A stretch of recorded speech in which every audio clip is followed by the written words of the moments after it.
السلام علیکم دوستو، اردو کے ہر امتحان میں گرامر سے متعلق آنے والے سوالات کے نمونے کے ساتھ قواعد کی سیریز کے چھٹے ویڈیو میں آپ کا پرزور استقبال اور سواگت ہے۔ دوستو، اس ویڈیو میں ہم یہ جانیں گے کہ اعراب کا معنی کیا ہوتا ہے، اعراب کسے کہتے ہیں اور اس کی کتنی قسمیں ہیں۔ تو آئیے اصل ویڈیو کو ہم اس درخواست کے ساتھ شروع کرتے ہیں کہ پوری بات کو سمجھنے کے لیے ویڈیو کو ضرور آخر تک دیکھیے، اور اگر پسند آئے تو لائک اور کمنٹ کیجیے، اور اپنے دوستوں میں ضرور اس کو شیئر بھی کیجیے، اور ہاں، ایسے ہی قیمتی ویڈیو کے لیے ہمارے ندوی چینل کو سبسکرائب کرنا بھی مت بھولیے۔ تو آئیے اصل ویڈیو شروع کرتے ہیں۔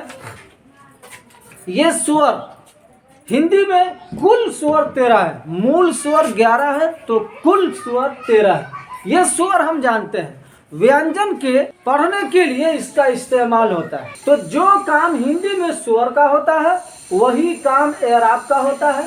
اعراب کے معنی ہے ظاہر کرنا۔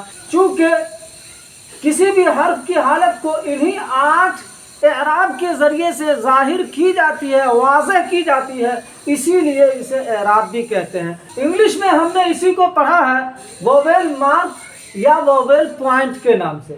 اردو میں اعراب کی 2 شکلیں ہیں، حرفی یا غیر حرفی۔ غیر حرفی اعراب میں ہم اس شکل کو جان رہے ہیں، اسے ہم زبر پڑھتے ہوئے آئے ہیں۔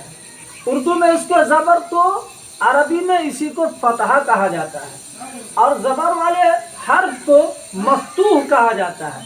اس شکل کو ہم جان رہے ہیں جو کسی بھی حرف کے نیچے ہوتی ہے، اسے اردو میں زیر تو عربی میں کسرہ کہتے ہیں، اور زیر والے حرف کو مکسور کہا جاتا ہے۔ اسی طرح اس شکل کو بھی ہم جانتے ہیں جو کسی حرف کے اوپر سر کے اوپر گول سا بنا ہوتا ہے، اسے اردو میں پیش تو عربی میں ضمہ کہتے ہیں۔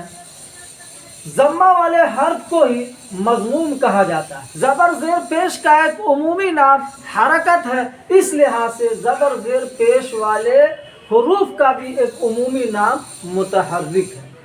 اسی زبر کو 2 گنا کرنے سے الف کی آواز پیدا ہوتی ہے، زیر کو 2 گنا کرنے سے یہ کی آواز پیدا ہوتی ہے، پیش کو 2 گنا کرنے سے واو کی آواز پیدا ہوتی ہے۔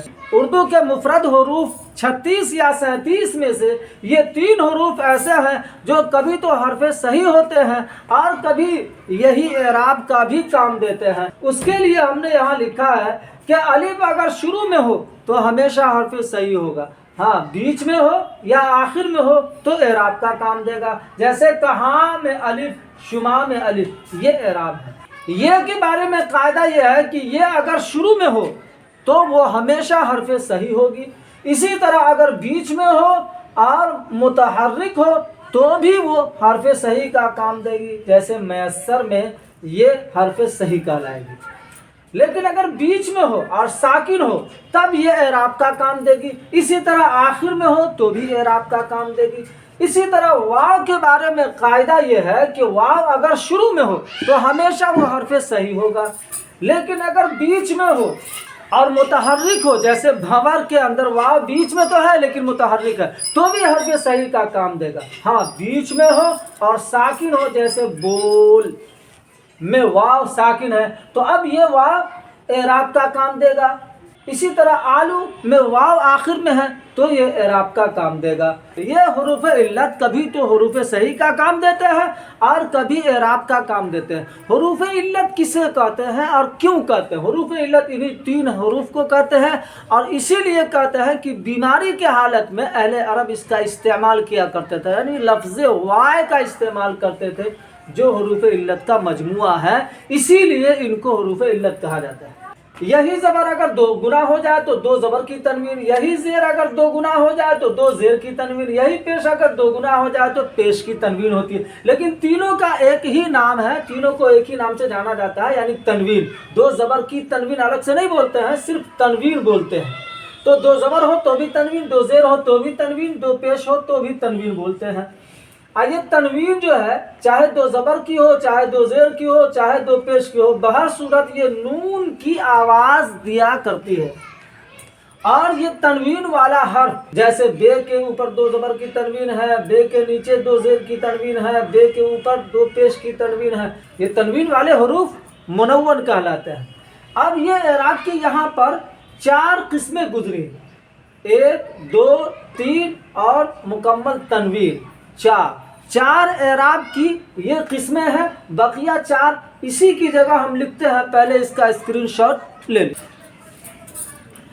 اعراب کی 5ویں قسم ہے سکون، 6ویں قسم ہے تشدید، 7ویں قسم ہے وقف اور 8ویں قسم ہے مد۔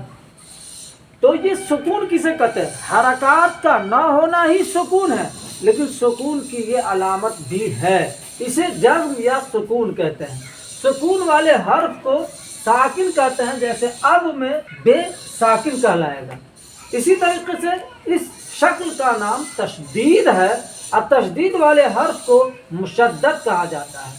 ساکن کو پیچھے سے ملا کر ایک بار پڑھا جاتا ہے، جبکہ مشدد کو 2 بار پڑھا جاتا ہے، ایک بار پیچھے سے ملا کر اور ایک بار خود سے۔ جنت میں نون مشدد ہے۔ کتاب میں تو یوں لکھا ہوا ہے کہ سکون کے بعد سکون ہو تو وقف ہوتا ہے، لیکن ہمارے حساب سے وقف کے لیے سکون کے بعد سکون کا ہونا ضروری نہیں ہونا چاہیے۔ ہاں، وقف اس وقت کہلائے گا جب کسی حرف پر ٹھہرا جائے، اگر ایسا نہ ہو تو ویسا ہوگا۔ تو گاف کے آخر میں الف ہے، اسی جگہ ٹھہرا جا رہا ہے، تو وہ ہر حال میں موقوف کہلائے گا، حالانکہ اس سے پہلے گاف پر سکون نہیں ہے، یہ الف ہر حال میں ساکن ہے اور یہ موقوف علیہ کہلائے گا، یہاں پر رکنا وقت کہلائے گا۔ لیکن کتاب میں لکھا ہوا ہے کہ سکون کے بعد سکون ہو تو وہ وقف ہوگا۔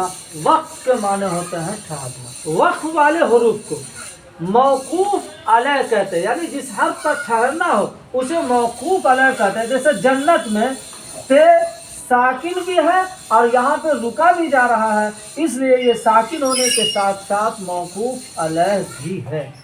اسی طرح اس شکل کو ہم جانتے ہیں مدہ یا مدن کے معنی ہوتے ہیں عربی میں کھینچنا، تو چونکہ مد والے حروف کو کھینچ کر پڑھا جاتا ہے، عربی میں یہ حروف علت سبھی کھینچ کے پڑھے جاتے ہیں اور اس کی کئی قسمیں ہیں، لیکن اردو میں جو مد ہوتی ہے وہ صرف الف ہی پر ہوتی ہے، تو اس صورت میں اسے مد کہیں گے، اور مد والا حرف اگر کہیں تو وہ صرف الف ہے، الف کو ممدودہ کہیں گے۔ یعنی الف 2 طرح کا ہوتا ہے، اگر کھینچ کے پڑھا جائے تو یہی الف ممدودہ ہو جاتا ہے، جیسے آم میں الف کو کھینچ کے پڑھا جا رہا ہے تو یہ الف ممدودہ کا۔ اس کے علاوہ جو بھی الف ہو وہ الف مقصورہ کہلائے گا، یعنی نہ کھینچ کر پڑھا جانے والا۔ آئیے اب یہ دیکھ لیتے ہیں کہ امتحان میں اس کے متعلق کیسے سوالات آتے ہیں۔ تو اس سے متعلق ریلیٹڈ 3 طرح کے سوال آتے ہیں۔ اعراب کسے کہتے ہیں؟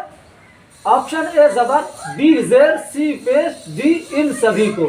اس کا صحیح آپشن ہوگا ڈی، یعنی زبر زیر پیش، اس میں سے سبھی اعراب کہلاتے ہیں۔ سوال نمبر 2 ہے زبر زیر اور پیش کو کیا کہتے ہیں؟ آپشن اے اعراب، بی حرف، سی لفظ، ڈی جملہ۔ اس کا صحیح آپشن ہوگا اعراب، یعنی زبر زیر پیش کو اعراب کہتے ہیں۔ سوال نمبر 3 ہے مندرجہ ذیل میں ممدودہ کی مثال ہے؟ اے اثر، بی آج، سی کام، ڈی اس۔ تو ان میں سے کون الف ہے جو کھینچ کے پڑھا جا رہا ہے؟ تو اس کا صحیح آپشن ہوگا بی، یعنی آج میں الف کھینچ کے پڑھا جا رہا ہے، اس کو کھینچ کے نہیں پڑھا جا رہا ہے، کام کے الف کو کھینچ کے نہیں پڑھا جا رہا ہے، اور اس کے الف کو کھینچ کر نہیں پڑھا جا رہا ہے۔ تو جس میں الف ممدودہ لگا ہوا ہے وہی اس کی صحیح مثال اور وہی اس کا صحیح آپشن ہوگا۔ امید ہے کہ ویڈیو پسند آیا ہوگا، اگر پسند آیا ہوگا تو ضرور لائک اور کامنٹ اور اپنے دوستوں میں بھی شیئر کیجیے، اور اس طرح کی قیمتی ویڈیو پانے کے لیے ضرور ہمارے نظمی چینل کو سبسکرائب کیجیے۔ فقط والسلام، اللہ حافظ۔